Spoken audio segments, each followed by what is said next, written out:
شايفين الصينية اللي قدامكم دي؟ مش مكرونة بشاميل ولا حتى كوسة بالبشاميل، دي حاجة كده عظمة. ميكس الأطعم مع بعض خيال. الأطفال هتحبها، أي حد هيدوقها عندك هيقولك عملتيها ازاي. مشرفة جدا في العزومات ومن باب التغيير، واتأكدي 1000000% ان هي هتعجب كل اللي هيدوقها. وكمان ما بتاخدش وقت خالص في التحضير. يلا بينا مع بعض نشوف عملنا ايه، جهزناها ازاي.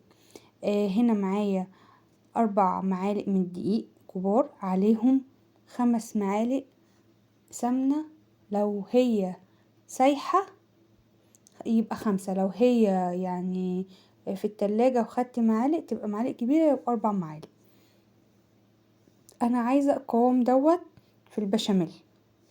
هنحمصهم 5 كده، 5 دقايق على النار، على نار متوسطة، واقلبهم كويس وهركنهم.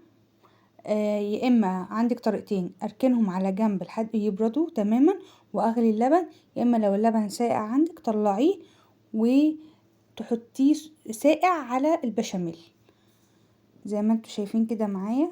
قلبه كويس عشان ما يتحرقش معايا لحد بس ما احس ان هو اتحمص، اشم ريحه الدقيق كده، وهبتدي انزل عليه باللبن واحده واحده زي ما هتشوفوا دلوقتي كده معايا.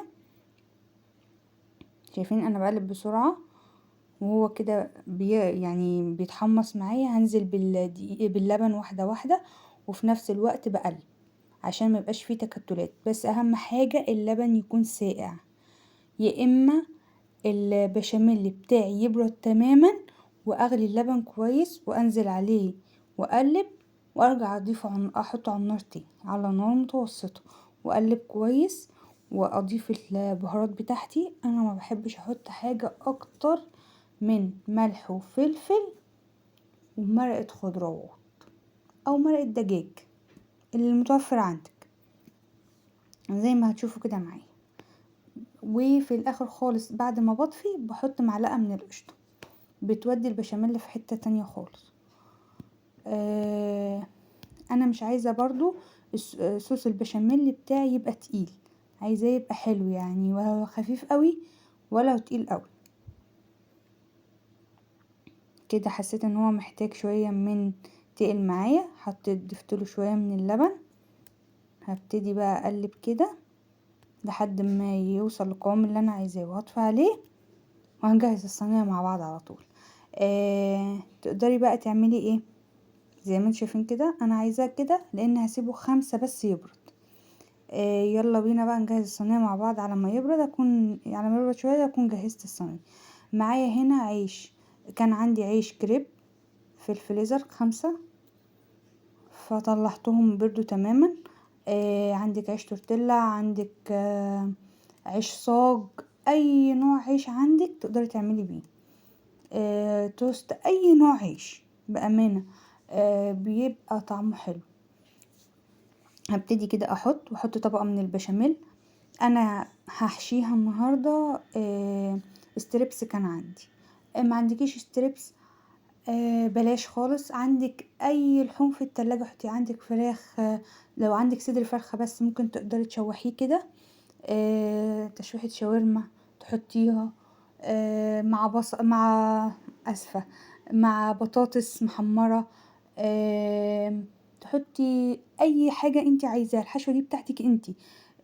مثلا لو عندك حتى فراخ مسلوقة تقدري بس تديها تشويحة كده بسمنة بلدي على النار مع شوية توابل مثلا شاورما، على شوية توابل كده من عندك، بهارات فراخ تشوحيها كده وتنزلي عليها بالصوص البشاميل والبطاطس المحمرة.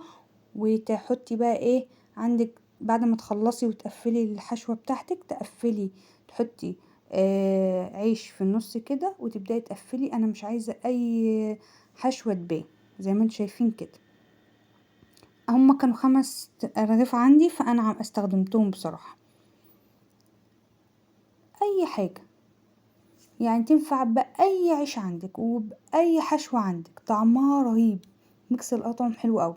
وابتدي احط على الوش كده زي 3 مغارف كده من من صوص البشاميل او بقية صوص البشاميل اللي عندي، وهحطه كويس اوزعه كويس على سطح الصينية، وهبتدي بقى انزل بشوية موتزاريلا، وهكون مولعة الفرن يكون سخن وعلى درجة حرارة 200 عادي، اكنك بتسوي بشاميل بالظبط. يا دوبك بس او كل حاجة مستوية، يا دوبك بس بتولعي ياخد لون من فوق يعني، وكله يسخن مع بعض والاطعمة كلها تخش في بعضها.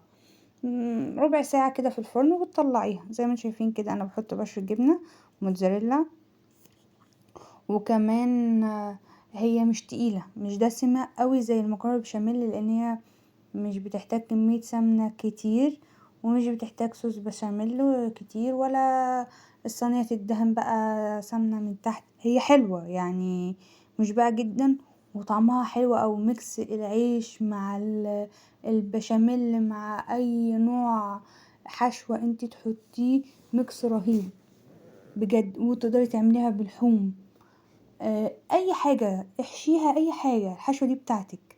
انا بس بديكي الفكرة وانتي نفذيها زي ما انت عايزة. على فكرة انا زعلانة منكم عشان انتوا مش بترفعوا الفيديو بتاعي، اللي بيشوفني ما بيحطش لايك ولا كومنت، عشان كده ما بيوصلش لاكبر عدد ممكن، ومش بتدعموني ابدا. انا كده ببقى زعلانة منكم بامانة، لان انا بحس ان انا مجهودي راح. فاتمنى لو شفتيني وصلت لحد هنا ما تنسينيش في اللايك وكومنت حلو تقولي رايك فيه ايه. كده انا كنت بوريكم طعمها عامل ازاي، حلوة قوي. اتمنى ان انتوا تجربيها، واشوفك على خير في فيديو جديد. باي باي.